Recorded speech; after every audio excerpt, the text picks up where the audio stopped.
'Di ba nagsabi ako sa video ko na in-upload yung nag-harvest ako ng queens.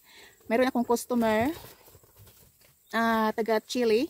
Sabi daw nila noong bata pa sila yung queens ibang nila sa wall at masarap daw hanggang mag-brown ibang nila.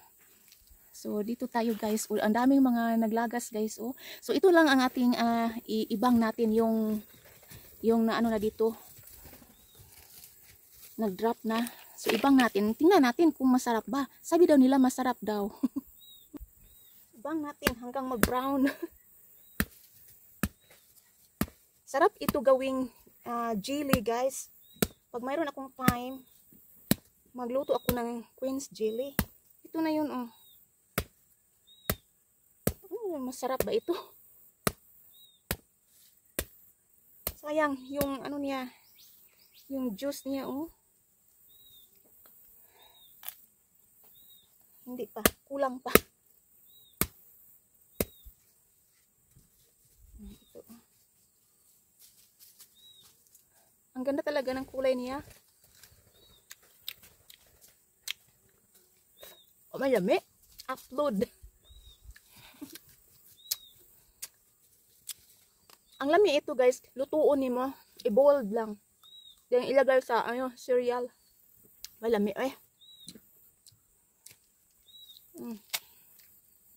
Yung laman niya makita ni sa ako ang bana guys, kasabaan tani. Ang usik-usik lang. Yan. So, yun ang resulta. May lami. Sarap ito gawing jelly.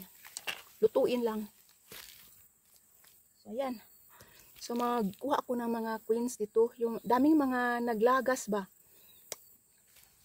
Maganda pa. Hindi masyadong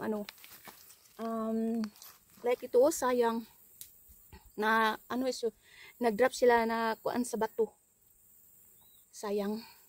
So, yun ang gagawin ko ngayon. Mamulot. Ayan. Maganda pa ito.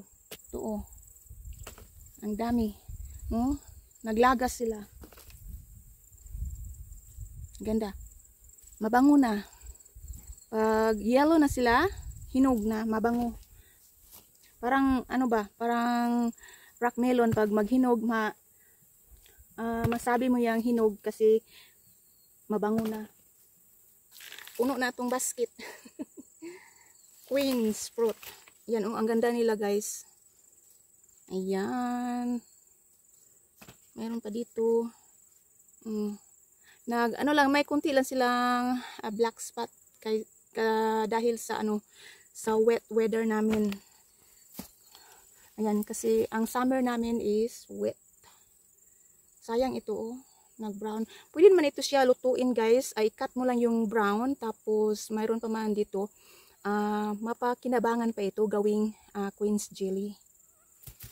Ayan, at mayroon pa ditong bunga. Ito nag-brown din Ay, ayan. Pwede din ito ibenta. Okay lang yan ibenta na mayroon kunti lang ito ang saan ba yun? Nawala. Anyway,